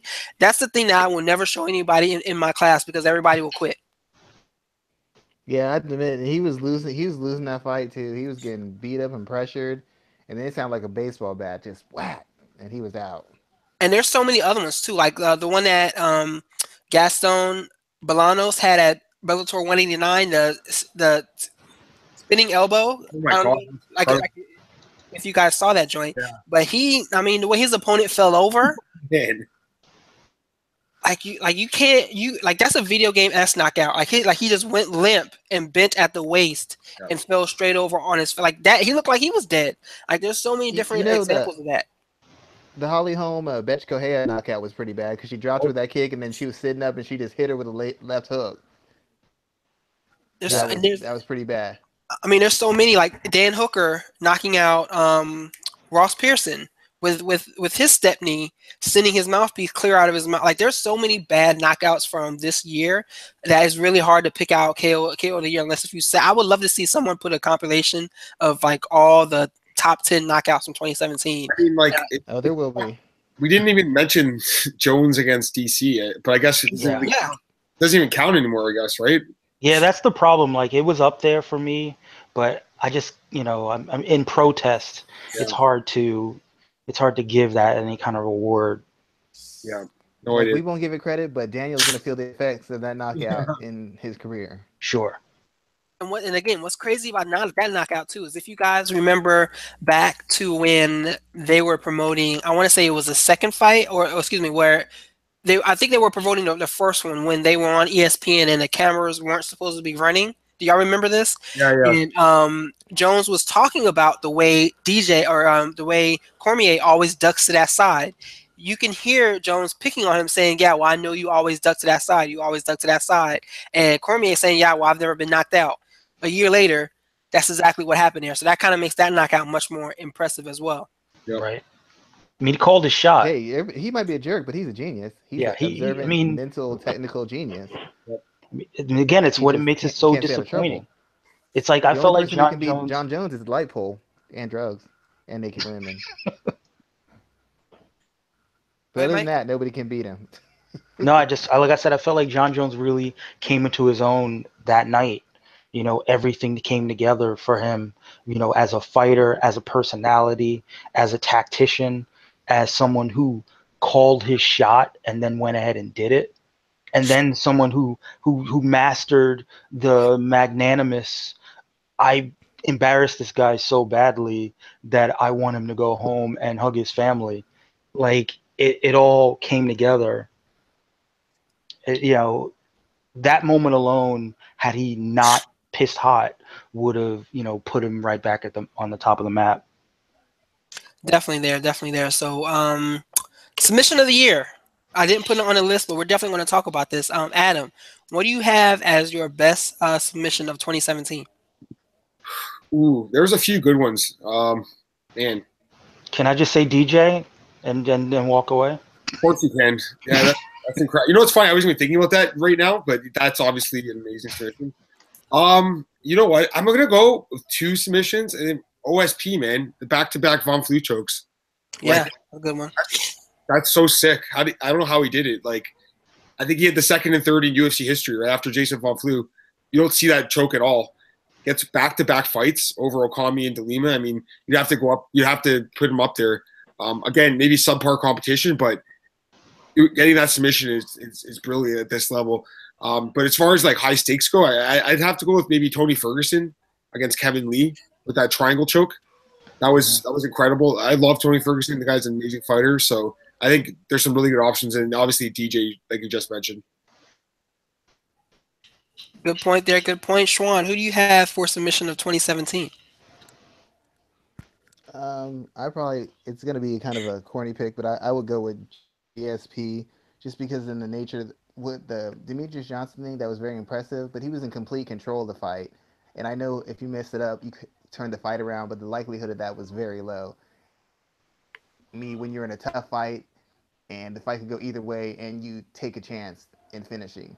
And GSP was losing the fight to Bisping. He was taking some punishment, and he was able to turn the fight around and finish it. And nobody really coming, even though he had the credentials and the skills that said he could do that. Nobody would have thought that once the fight turned in Bisping's favor, that GSP would have been able to turn it around and to finish. He wasn't known as a finisher. He wasn't known as the guy who would get into wild exchanges on his feet. And he did both of those in the biggest spot against arguably one of his best opponents ever. Okay, we all got some good picks there. Me, I guess from a jujitsu standpoint, there's a submission that always will stand out to me, and it didn't even happen in the UFC this year. I'm going to challenge everybody to go and go on YouTube. Diego Brandau's submission in January of this year. Dude hits a helicopter armbar in an MMA fight, and I don't know if you guys can visualize what a helicopter armbar is, but it's basically where you lift somebody with your feet, throw them into the air, they fall on their back, and you armbar them all at the same time. So think about what DJ did, picking somebody up and throwing them in the air, catching them and armbarring them, just doing it from your back. That's what Diego did back in January, and like that's some shit that should never happen. That's like if someone comes to McDonald's, they order a quarter pounder with cheese, and you give them a Whopper, like that's impossible. That's how that helicopter armbar was to me when I saw it in January of this year, and it has to be the submission of the year in my opinion. Great pick. I'm watching it right now. What an amazing sub, eh? No, it was crazy. Like, there's no reason. If I'm his opponent's coach, I tell him to put his gloves down in the center of the cage and retire right now because it's only downhill from here. Yeah. So one last, we went over fight of the year, man. Who do you got for fighter of the year? So this is going to be a hard one here because there's always so many different people to pick from, and this is probably one of the most hotly debated categories across the board. So Mike, since I let you off the hook last time, I'm coming to you. Who do you have for fighter of the year for 2017? Wow, that's rough. I mean, the answer is obviously Conor McGregor, despite not fighting at all. He's all that anyone wanted to talk about. But oh man, that's just funny though. Like the guy you'd think of immediately, right, for MMA fighter of the year didn't even fight in MMA. Like, it's just like the guy. It just shows like the kind of grasp the guy has in the sport. Yeah. You want me to jump in, Michael, or do you have one? Yeah. Help me out a little bit. So I give me. No, I honestly have two. Like for Mhm. me, there's two guys, and I'm kind of having a hard time picking them. The first one would be Volkan Ozdemir, coming into the UFC short notice, beating OSP, and then knocking out Misha Serkinov, and then knocking out Jimmy Manuel. You talk about knockouts of the year. That one was insane too. That was vicious, man. How the lightning speed of his punches there. So I think coming out of nowhere, going 3-0 in the UFC and getting a title shot against DC, like this guy might knock DC out. Like maybe he's that good. I really have no idea how good this guy is. It's fun to have a guy like that at 205 because that division's absolutely barren, as I wrote in an article last week on MMA ratings. And anyways, the other guy I was going to say is RDA, Rafael dos Anjos, losing back-to-back fights in 155, moving up to 170, and reinventing himself in a new weight class and going 3-0, beating Safadine Magny, and now just destroying Robbie Lawler. Just a one-sided fight against Robbie Lawler. I've never seen Lawler lose that badly in years. So I think those two guys, and both guys really deserve title shots. Yeah, who do you have there, Schwan, for your fighter of the year? I really was going to go Rose Namajunas. I mean, I know Michelle Waterston wasn't exactly considered to be a top-notch opponent, but the fact is she was ranked very high, and the people thought it was a 50-50 fight going in. So she beat Waterston, and then she Joanna for the title. I want to say that she fought Tisha Torres this year too. Sure. Keep talking, I'll let you know. But either way, those are two of the better as far as the rankings go. I know that people say the rankings don't matter, but we still have them. Those would have been two of the better wins. In, as you know, other people they fought lesser name fighters, or they fought Max Holloway's case. He fought somebody he already beat twice, and most of the guys who are on win streaks were beating guys who weren't top notch. Rafael dos Anjos, the first legitimate welterweight he beat was Robbie Lawler. Beating up Neil Magny doesn't impress me. Beating Waterston, beating Torres, I think, and then beating Joanna, the most dominant, the second champion, the most dominant champion the strawweight division's had. Those are all highlights, and she won by finish, and she beat people who are in the top 10. So I think that will make her the fighter of the year. She beat Torres in 2016. The only two wins she has this year is Waterston and Joanna. Yeah, I'll even go with those just for because where they were ranked. They were both ranked. One was a champion. One was ranked extremely high, and she finished both of them. She finished both of them within 2 rounds. So I'm going to give it to her based off those 2 wins, the ranking of the fighter and the quality of the fighter technically. Because I mean, Waterston was a former champion, not in the UFC, but in Invicta she was a former champion. She was a top 5 ranked strawweight, and Joanna was no worse than the second most dominant champion in the UFC, and she beat her and made it look easy. So I'd go with Rose. And who do you have there, Mike? We got some time to come back to you. Who you got? Oh, man, it's tough. You guys, I think that Schwan kind of convinced me. I was going through the divisions in my head, and I wanted to say Bobby Knuckles, but I don't think he quite put the cherry on top of the year. I think he's still maybe is a little bit lacking in terms of putting the stamp on the year and having you think about, he's technically, even though he is the champion, he didn't beat the lineal champion. Whereas Rose, took out the queen, she took out the most dominant female fighter, and and now it's her division. Now the world is her oyster, and she pulled out the upset of the year. Maybe not the upset of the year, but the biggest upset that I can think about. And this is an example of a prospect, someone that was being lauded as a future champion, actually making it happen for her, and she has the opportunity to carry one half of the sport on her back. We'll see, it remains to be seen what's going to happen in 2018, but prospects look good for her. And who do you have there, Adam? Who are you looking at as your fighter of the year for 2017? I already white man, so I think it's your turn now. Oh, it is? Oh, crap. Okay, so This is pretty hard, man, because there's so many guys who had some pretty interesting years. And if you look at the UFC pound for pound rankings, most of the individuals on this list only fought one time. Mhm. Some of them have only fought that one time, it being recently. I think DJ and a few others are the only two who are the only ones who have fought more than once this round or this year. So it's definitely pretty difficult. And looking back, I'm going to have to maybe even add this. This may be another accolade for Cynthia Calvillo. Let's see who she's beaten this year. But just the run that she's gone on to kind of get to this point to set up her 2018. Let's see. So in this year It's alone, not as impressive when you look at it. When you really look at it, it's not as impressive as you're remembering it being. yeah. I mean, yeah. The biggest one she has right now is Joanne Calderwood. Yeah, and then in the Pearl Gonzalez. I mean, I guess they kind of looked better on paper at the time.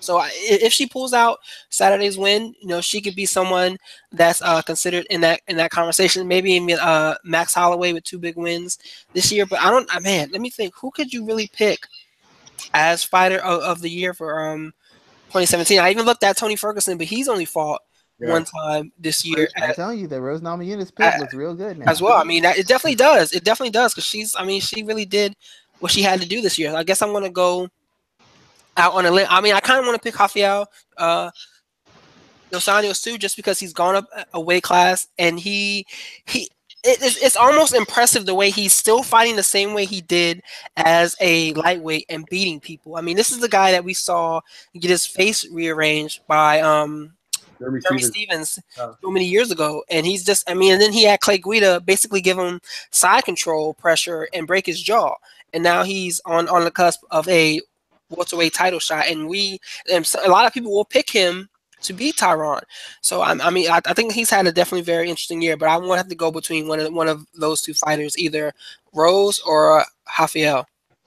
I was going to say, there's still one event left, and we should keep that in mind. There's still the UFC 219 in the weekend, right? Just say Holly Holm goes in there and knocks out Cyborg. I mean, she'd have to be in the consideration too, right?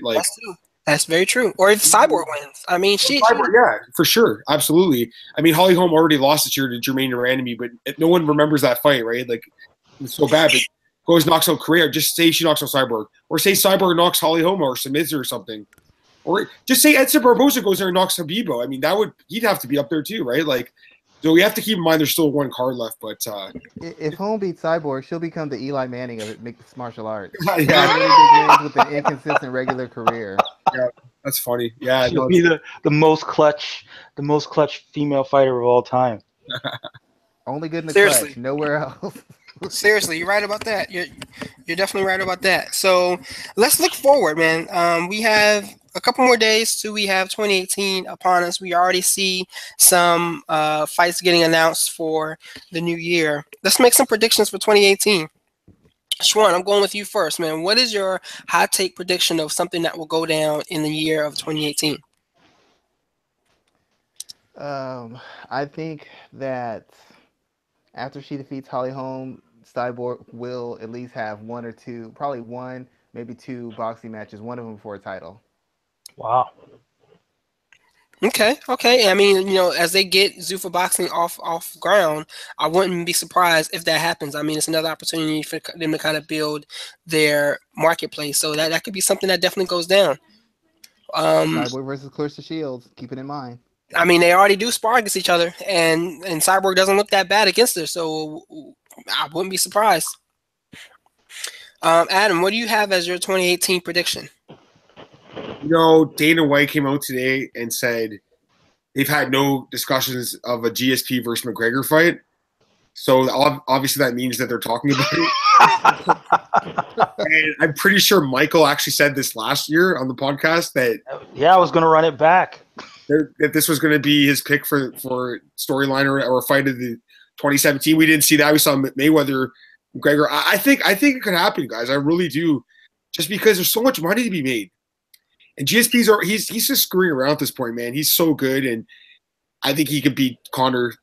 That's a pretty favorable matchup for him considering the size advantage and the wrestling. But I think both guys know that that's going to be a blockbuster fight, and it's unfortunate.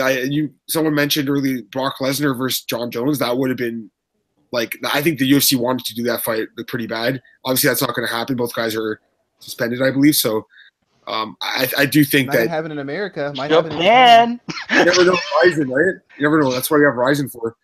But New Year's Eve next year. Lesnar Jones. never know, man. I mean, if UFC, well, I don't know if they'll ever actually contractually release John Jones. Like, I don't think that's a smart idea for them as a company. Because the moment they caught him, he's signing with Ryzen and fighting in Japan, right? So, because I think his career as a fighter in the U.S. is over. Obviously, 4-year suspension probably. So, but yeah, no, those fights, and then the fight that I think we all want to see is Habib versus Ferguson. I think that fight's going to happen next year. I think we're going to see that fight finally. And I'm really interested to see what happens because both guys they're both like elite fighters with like very few flaws in their game. So it should be pretty fun to watch. Definitely. So here's my question about that fight. Is that fight going to be for an interim title or for the real lightweight? Well, I think they should strip Conor. I mean, like to me, it's a joke that he still has a belt. But again, Dana White said today, again, and Dana White's not a reliable source, so you never know. But not a reliable source. He said they're not stripping him, so I guess it would be for an interim belt, even though the champion's healthy and can fight, but because the guy is holding the division hostage. Like, to me, Conor's such a selfish guy. You know, you talk about, you know. Wait, I just thought about something. If Conor McGregor fights GSP and defeats him, he will be in possession of 4 lineal titles. That's crazy. How do you have 4? Oh, how do you have 4? Because GSP retired as the welterweight champion. Oh, stop. Okay. God, yeah. Yes, just stop. I'm just saying he hasn't lost. I mean, that's a legitimate fact. That's how they do it in boxing. That's exactly how they do it in boxing. What do you guys think about Dana White saying, you know, Floyd's gonna sign with the UFC? Like, we're talking to Floyd like about fighting. Like, it's, to me, is this real life? Like, are they thinking about maybe doing a Zuffa boxing match? Is that what he's talking about, or is he actually talking about having, you know, a rematch maybe between Floyd and Conor in an octagon with 4-ounce gloves? I think this never would break his record for pay-per-view sales. That might hit 3 million. That would just explode, right? Like, it'd be.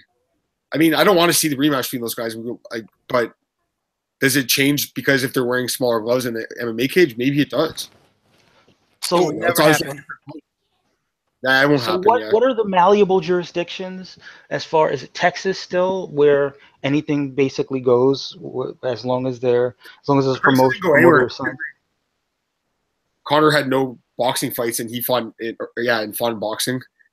I mean, they could just say right, but I'm imagining one of those boxing matches with 4-inch gloves in the cage.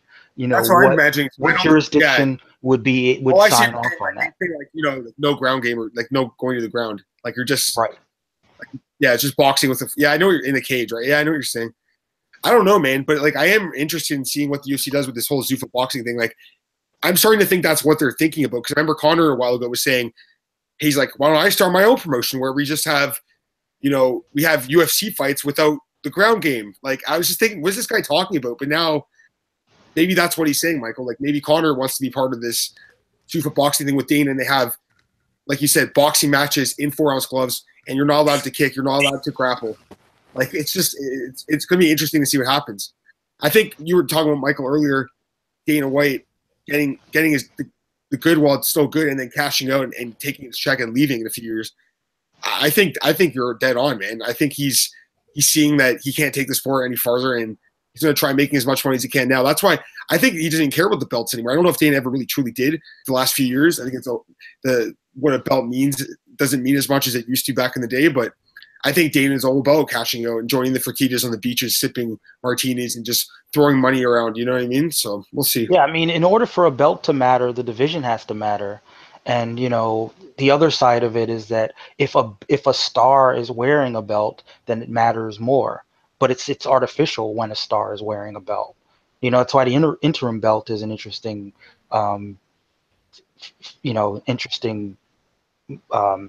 phenomenon, because sometimes interim title fights matter because they're uncrowned champions, and other times they're just an excuse to create artificial stakes. Yep. You know, I think what's happening now is, you know, I try not to be so negative on Conor McGregor because he's out there getting his money, but he's setting fire to division after division by not defending the title and making whoever gets the title after him look like illegitimate. Yeah. And if he ends up doing the same thing at lightweight, then no matter what happens between Nurmagomedov and Ferguson, everyone will just come back with, well, you never fought Conor. Yeah, that's a good point. So I think if you're Dana, and if you're thinking, do I try to rebuild these divisions that before Conor and after Conor, there really haven't been stars capable of carrying it, or do I just ride this Conor train until it derails? I think that I'm going to double down on my Conor McGregor GSP fight, and I'm going to say that is both fighters' last fight in the UFC. Wow. And if I really want to double down, if they make enough money, Man. I could see that being Dana White's swan song. Wow. Oh, man. I don't think you're that crazy anymore. I thought last year, maybe not, but I mean, after this year, I could see anything happening, man. I mean, there was already that rumor this year that Dana White was brought out. They never, it can never really been confirmed. It was never really kind of mentioned since then. But I definitely remember that conversation around summer of this year when he was supposedly brought out. Well, so the question is, the WME bought the promotion in July, right? Of last year, correct? July of last year. So that puts them at about 2 years. That seems like the right amount of time that a contract, would say you had to stick around and continue to help to ease in the transition. Right. I wouldn't be surprised if in the early summer we hear about a little bit more about how a company is going to be run in the later part of the year, and maybe in right around the same time as McGregor Mayweather in the late summer, they do that fight, and then that's it. A new transition. Oh. So I guess that leaves me with my prediction of 2018, and I mean, to be honest with you, I was going to stick with the one I picked last year because I had said that Dana would be out of the UFC entirely. So but that's kind of like the writing on the wall, I guess, at this point in time. So I'm going to say that at the end, I'm going to say at the end of 2018, we will be looking at a UFC without Conor McGregor as a champion. Meaning either he loses one of those, or either he loses his belt, or it's eventually stripped from him and he's just doing super fights, i.e. the GSP fight. Mm-hmm. But I do not think by the end of 2018 he will not be a champion for one reason or another. Okay, now here's a crazy out there, I don't even know what to call it, way over the line prediction that I just came up with. What do you think it would cost for Conor McGregor to become the UFC promoter? Not necessarily part owner of the UFC / the guy who does all the. I'm not gonna lie. Earlier in the podcast, I had the same thought in my head, and I was like, "Imagine Conor takes over Dana's spot and becomes the president like that. Is it that crazy to think about anymore? No, and he's only 29 years old. Yeah, and he could sell a fight, man. He'd be an amazing promoter, I think, honestly.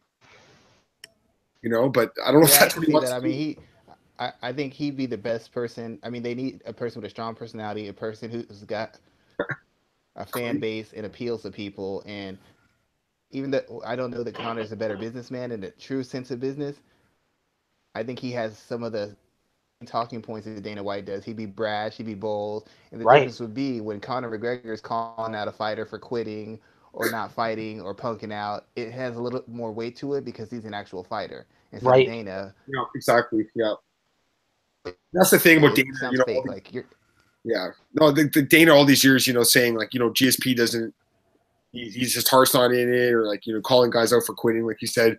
You can always go back and say, Dana, you don't fight, you don't know what they go through. But Conor goes in there and becomes the head of it. And why not? Like for him, like why would he fight in MMA again? To me, like it doesn't make sense unless it's the GSP fight, because after that $100 million payday in boxing, how could you come back and fight for like 20 million or whatever against Tony Ferguson, a tough guy who might beat you? Why would And you it's even not do just the that payday; fight? it's the residuals from being famous. His liquor brand, his clothing line, all that got a big, huge push. The push it Yeah, never would have gotten on a mixed martial arts on platform. Right, and I'll take it a step further. If you're WME and you really want to make a splash and you really want to change the narrative and turn it, we talked a little bit about how the fighters, feel like they've been hosed for all these years. To like put a former fighter in Dana's old spot to make him presumably the between corporate and the interests of fighters writ large, it would kind of be a coup. Yeah, it would be yeah, a big news getter. I think once he was off the board, I think a lot of fighters would sign on because Connor's still at the peak of his powers as having influence. So I think a lot of fighters would sign on for it, and it'd be a huge story. It'd be it essentially would shut down the news flow for at least a couple days minimum. yeah. Definitely there, definitely there. So, all in all, man, this has been another great in the year show. Before we go, let's talk about some of the things that we're working on. Adam, let us know where can we find your work and what are some of the projects that you are working on. I just sent Michael an article on the Habib fight against Barboza and why I think that he should fight Ferguson next with Conor getting stripped. So that you can check that out at MMAratings.net hopefully tonight or tomorrow. And then also on FightOdds.io, I just posted my picks and predictions for UFC 219. That's the last card of the year. Hopefully, I'll go with pretty good night of picks. Definitely some really interesting fights in the card. I can see a lot of upsets actually on Saturday night. So it's always good to end the year with that card. And also, hey, we shouldn't forget about Ryzen that's happening this weekend. It's always nice to have that Japanese year-end card. So looking forward to that. And once again, thanks for having me on the podcast, man. It was a lot of fun. No, man, it's always a pleasure. And where can they find you on Twitter as well? You can find me on Twitter at MMAdamMartin. I'm always on there talking about MMA, so feel free to shoot me a message and let's talk about MMA. Awesome. And what about you, Mike? What are some of the things you are working on, sir? Well, I got big plans for 2018 on MMA ratings. You know, I got some things that I want to keep close to the vest. I want to try to expand to some non MMA content. I've got some conversations going on that. Obviously, I've got some editing, got some pieces to push out in the next couple of days. We're looking to get, we had a little downstroke in terms of my time and in terms of the content that we've been pushing out, but hopefully we can, redouble our efforts in 2018. Hopefully you're going to hear my voice a little bit more on these podcasts. I'm going to try to rearrange my schedule to make it out, to make it home in time. Maybe not for the full podcast, maybe towards the end, a short segment like a couple weeks ago. And hopefully you guys don't get sick of me. Never that, man. And what about you, Schwan? What you got? Recently, I did a two-part article called of a series of articles I've been doing called "Don't Sweat the Technique." This one is over Holm, Holly Holm versus Cyborg. Part one was focusing on Holly Holm. Part two was focusing on Cyborg. For MMA ratings, I did a Do's a Don't edition for Carla Esparza and her matchup with Cynthia Calvillo. Basically, break down what I feel that Carla Esparza needs to do to defeat Cynthia Calvillo on UFC 219.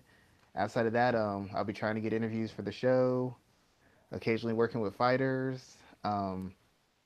Hopefully, I'll be doing training my girls for basketball, and you can always find me on Twitter, Black Jordan Breen, and I cover all mixed martial arts, but people seem to really like my analysis of women's mixed martial arts, so I've gone to referring to myself as the go-to for women's MMA. So if you want to talk about women's MMA in general, women's MMA, subscribe to the website. Hit me on Twitter for questions on the show, or just ask me directly, and I will answer any and all questions that are posed to me.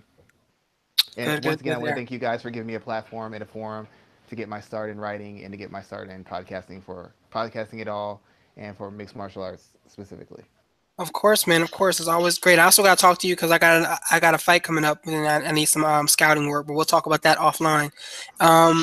So for me, I am, as always, you'll find my work here. It's been almost 10 years since I've been writing for MMA ratings. I think we're coming up. Seems like it was just yesterday, man. Oh goodness! I think I'm coming up on year number 9 next year. So yeah, like that's one thing there for sure. I actually just started covering pro wrestling as well. I don't know what the hell I'm doing or what made me decide to do that, but I'm covering pro wrestling for a website as well. We're thinking about getting a podcast starting there. So you'll always you'll eventually find my work there. As always, you can catch me on Bloody Elbow talking about the world of grappling. 2018 is going to be a pretty interesting year. A lot of stuff's going on there. And I still covered the heart attack giving Carolina Panthers, and I'm not sure when I'm going to stop doing that to myself, but at some point in time I will. But I'm still covering them as well. So, as always, thank you everyone who's taken the time to listen to a show this year. Click on one of our pieces. You'll see us across Facebook, Instagram, everywhere you see us. I definitely appreciate everyone who's taken the time to read any of our work. Check out the website at MMAratings.net. Listen to MMAratings.com. And yes, there too as well. Just anyone who's taking the time to listen to our stuff, because it definitely is it's a big deal to know that people stop and read what you do on a daily basis. So again, thank you all for coming and being a part of the show.